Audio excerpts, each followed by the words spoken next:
Welcome back to our coverage of the Governor's Cup at Gaffney's Grove, the Size Series. This is round 1, part 2. Hanging out here in the Hood Chain Stream Lab with my man, Matt Zlatich. This is the first sanctioned event held at the course. And again, it drew 74 players. We want to thank Jared McGlinchey for hosting the event. The course itself, the weekly doubles, is off the frickin' chart. So many people showing up. Thank you again, Grip and All Day Disc Golf, sponsoring the event. We're back here on the card with Luke, Nate, Matt, and Trevor. We're going to be coming back into hole 11 after we check this little sneak peek out. I just got this in the mail. Sweet M4, I had just got in the mail like a few days prior, so just put it in the bag. She's pretty. Hole 11. Going back, oh, I'm actually throwing a forehand. That's the weirdest looking thumber I've ever seen. Looks like it went a little wide. A little wide, a little long, I think. Wow, going for the backhand shot here. This one almost demands a forehand just because of how close things start off, and just saying that, it's like, okay, well, here you can see Trevor throwing a forehand, and you're probably not going to see many of those on the course from him. But a forehand thumber, you know, will work. You can definitely do a backhand shot, but it looks like the rest of the card is opting for the forehand approach. All of which were just a little bit off, but are going to leave some definite chances here to still card the birdie 2 on this shorter hole 11, 187 feet. There we go, Trevor. Dead center, great putt from Trevor. That's the putt I'm used to seeing. Mm-hmm. Currently, that's going to keep him, or put him tied with Nate. If Nate can connect, that's going to change things there, but it looks like here you are lining up with that same core team. It's just outside the circle. Ooh, great putt. What a putt for 2. Currently giving you the lead on the card. Man. Trevor inspired Cramley. We got Luke lining up for his 2 to make sure that you guys stay tied to each other moving through this second part of the round here. Scrubs a little bit on the way wide right. Looks like Nate's gonna kind of struggle a little bit of a branch in his ear, trying to whisper some secrets to him. Go in the basket. These are the people of the forest, and we tell you to make this putt. No. He didn't listen to the secrets of the forest. I still believe in you, buddy. Luke lined it up to clean up this 3. Ooh, hits it.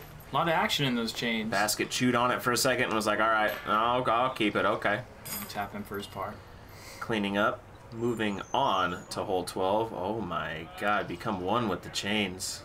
I believe hole 12, yes, this is the island hole.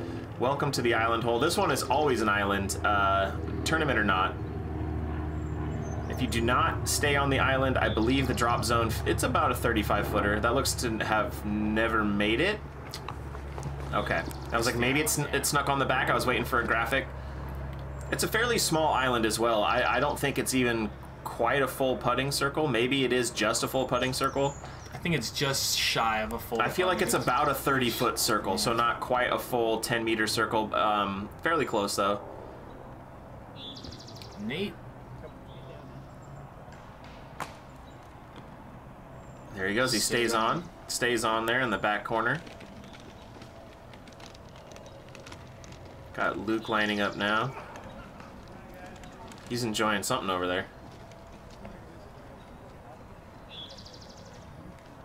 Looking to jump it up and in. Oh, yeah. Great shot. Great shot.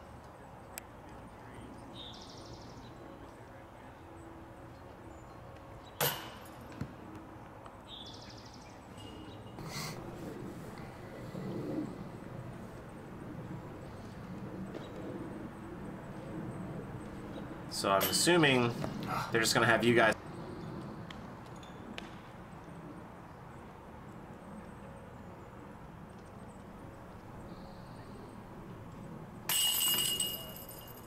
There's Trevor to capitalize, getting on the island.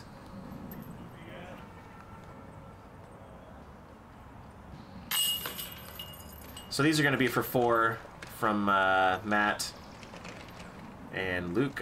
Nope, Luke was on. So Luke's putting for 2. That's right. He had that nice, clean little skipper. There it is. Slam dunk it in. Get that 2. Nate for par.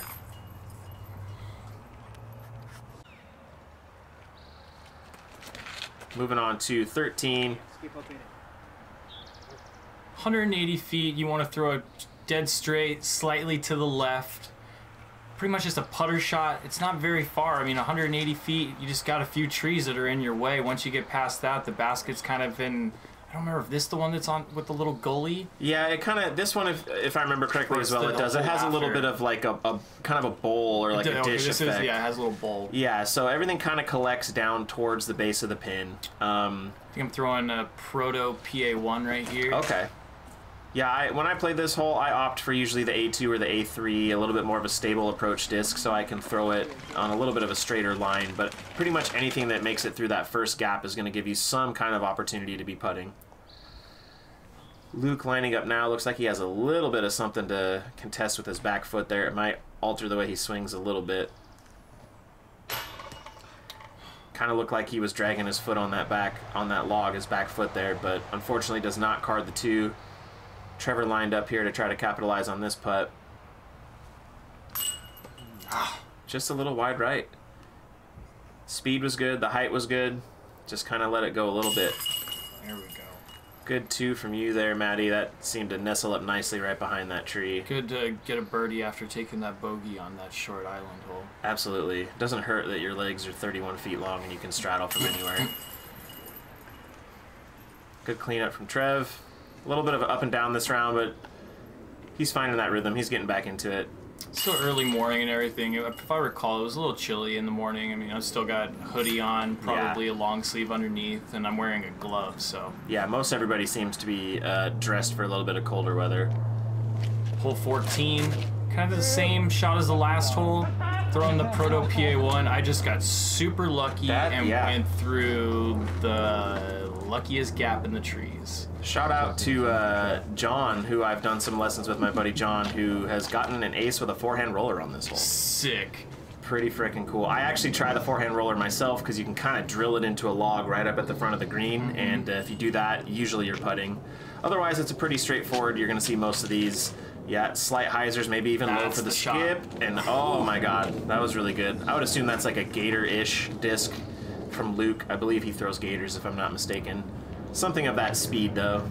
It seemed to skip a little bit more than a putter.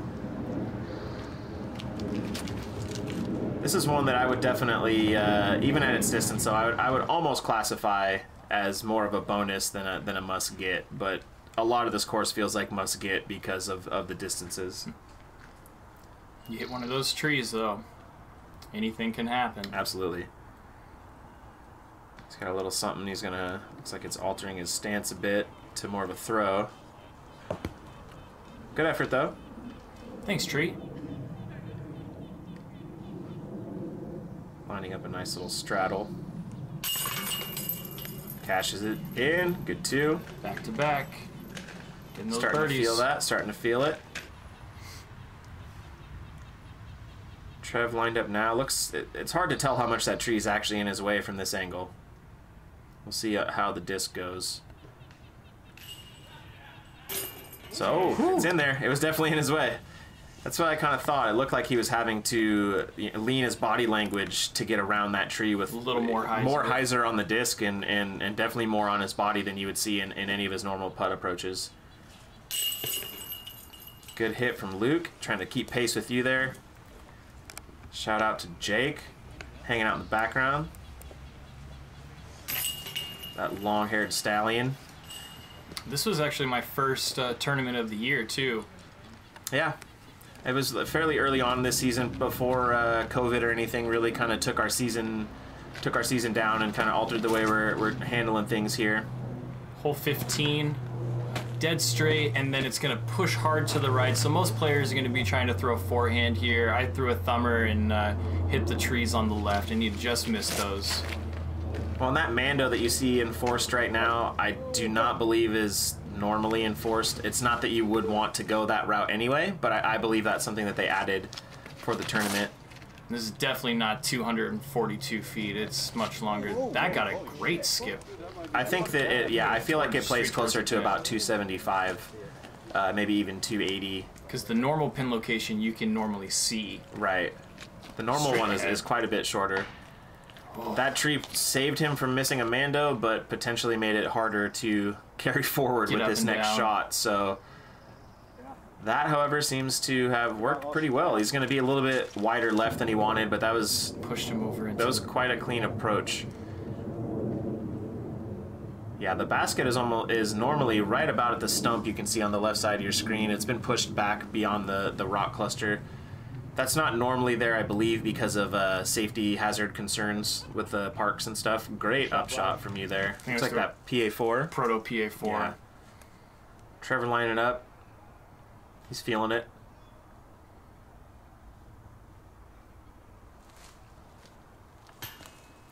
Great line, just a little bit low. Right there. Doing a little bit of course maintenance to get some legal footing here. Probably another reason that they keep the basket away from this cluster of materials is, yeah, it's not ideal to be in. Probably don't want people messing around with it. It definitely got in his head and it affected it. You could see he had to carry a higher body language than he normally does.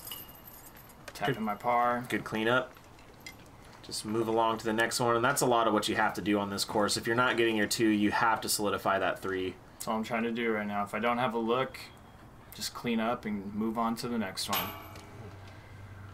Very unfortunate. Very unfortunate. A little too fast.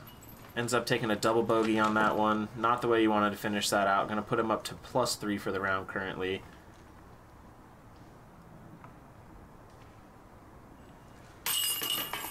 He sure does love those, man. Every time. Hits the par.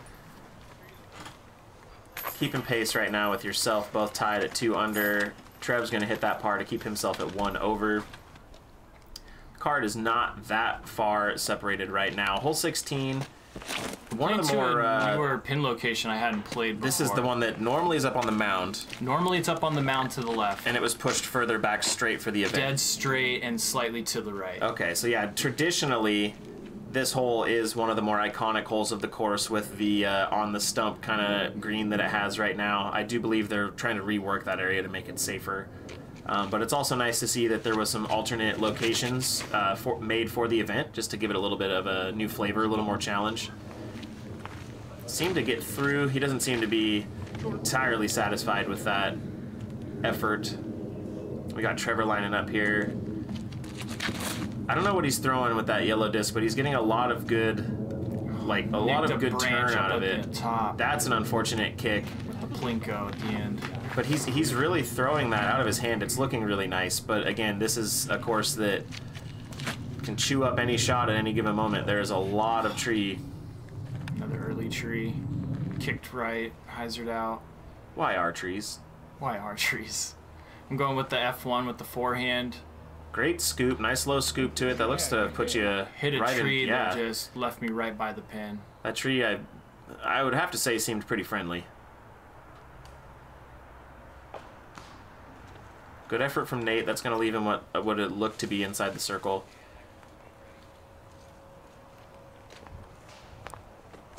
Luke putting from what seems to be Narnia. New camera angle.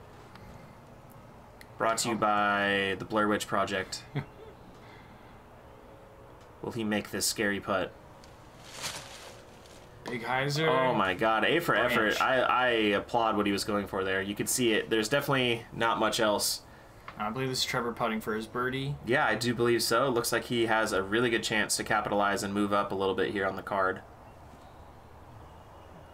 Just to the right. Good height, good speed. That's a couple now that he's left a little bit wide right, and having as much spin in his putt as he does, that can be a problem when you're not releasing it at the right time. Somebody, whereas like Luke, low. You're going to see he misses low more often. With his body language, he has more of a straight up and down stroke. He's not spinning his hand nearly as much.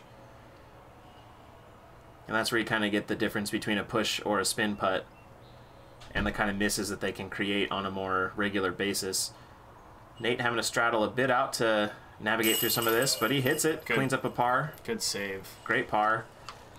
I mean, he's had some ups and downs, and I feel like being on film is a little bit of it, but he's fighting back strong. He's playing really well. He doesn't take much time on the tee, but he's very smooth and everything. He's got great touch, and I mean, absolutely. At least I don't think he throws forehands at all. Which, I mean, you can pretty much get away with that on a course like this. I feel like there's a couple that the forehand really is the preferred line, but, True, but I think you can get through a course like this, especially with the kind of touch that he's showing. Unfortunate bogey for Luke. That's going to start a little bit of separation now at the top of the card between you and him. Hole 17. This one, I still really never know what to throw. Try to flip something up and just kind of get it dead straight because you got to push all the way down there and down to the left. If there was a video definition of Poke and Hope, this would be it. There are a couple of intended fairways that you can see.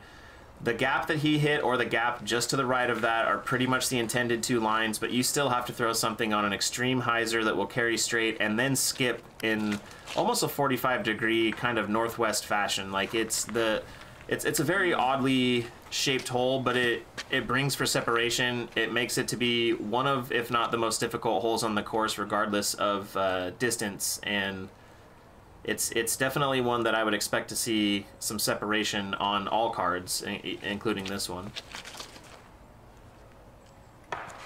More trees. That's going to be a common theme, and you can see, yeah, nobody's going to...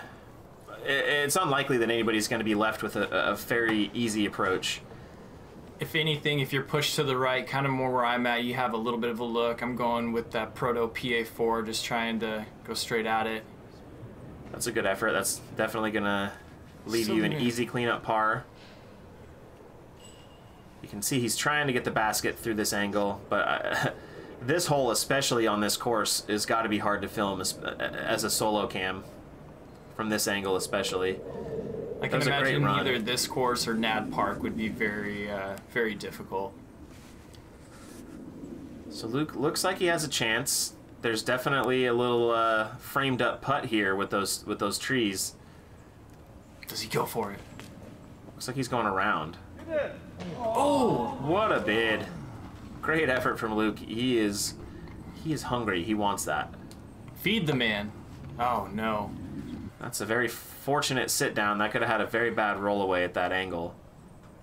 See if he can clean up here. Good effort, but that's, you know, again, that's what I was saying. This is what I expect to see from hole 17, and I feel like that's why it still holds its place on this course, especially to keep tournament play in mind.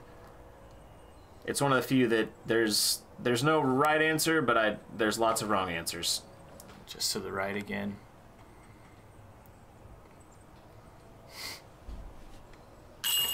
There we go. Saving that par.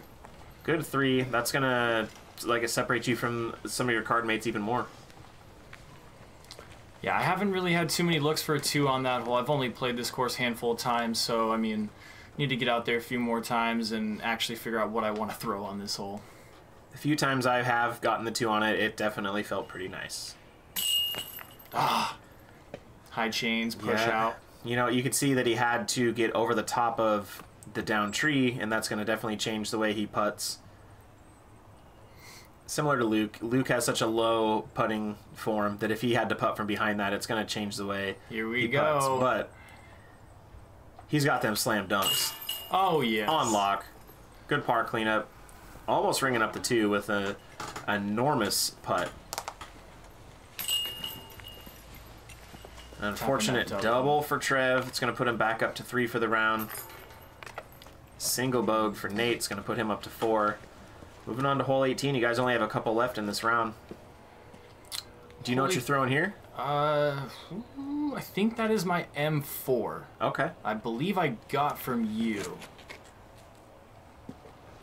Maybe not. That looks more A1-ish. That looks more of an A1. I think that was my A1. That's what I would probably throw here as well.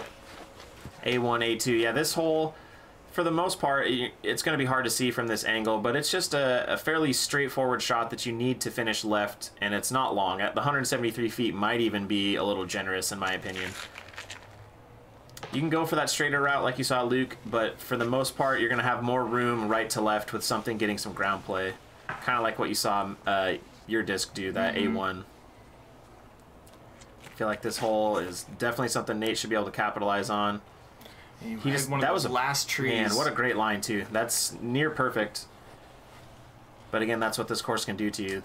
There's always an opportunity for a great shot to go a little bit awry when you have this much to work around. Out the gut. And a little bit left, but he makes it over the top of most everything, it looked like. So Luke's looking at a fairly large run here if he wants to try to keep in pace, try to chase you down a little bit.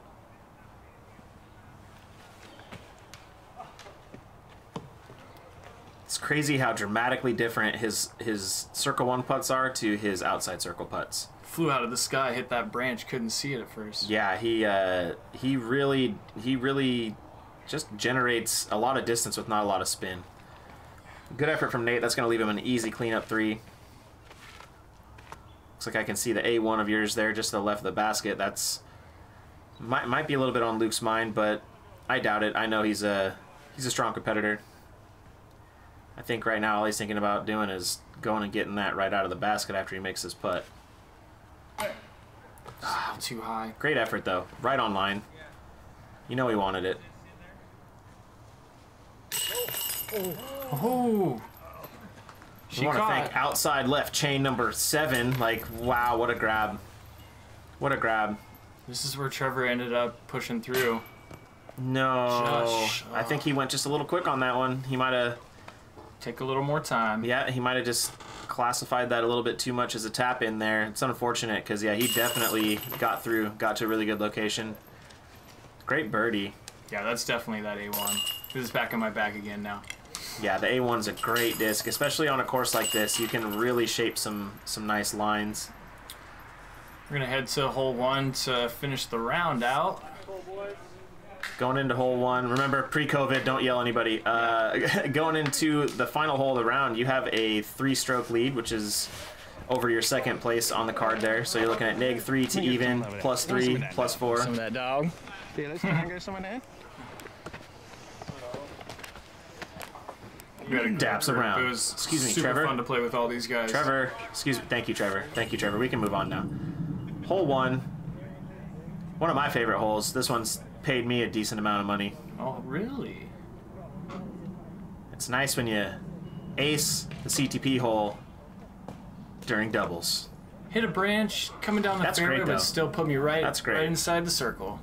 That's right inside Matt Thummer to birdie range. Easy conversion. Look like Nate's going to go with that little bit of that turnover backhand again. Cam doesn't quite catch it. I'm assuming it spits pretty hard to his left. OB would be the road, yeah? Yes. So that's, yeah, that's quite the kick. Trevor, the unicorn forehand hill. Gives it a go. Just came out a little bit low, turned over. It's going to leave Luke a chance here, knowing he has to know that you're parked.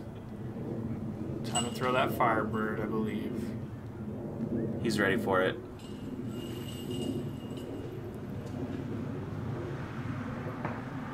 Goes a little wide and hits to a destination unknown. Now, is he opting for the re-tee? I believe so, or going with the provisional. Oh! Just a little short at that last tree. Yeah, I wasn't sure if there was... I think he just went to re-tee. Actually, yeah, it's been so long, I don't recall. Because I don't think that they would force you to re-tee. He probably could have had a chance to play from where it crossed, which... Like, oh, that could have went in. Takes out the cameraman. Duck!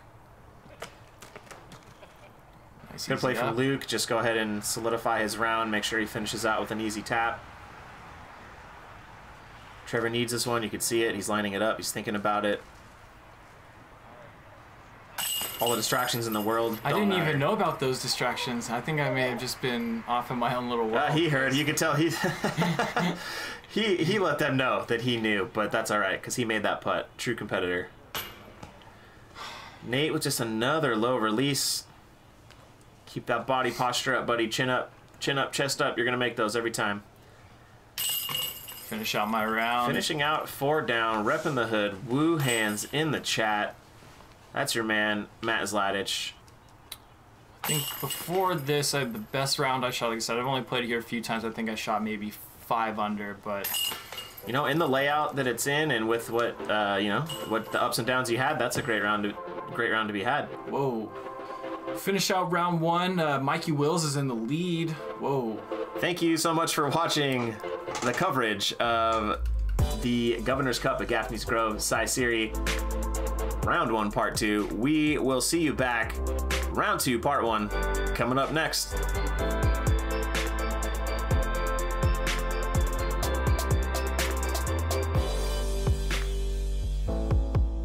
Bye.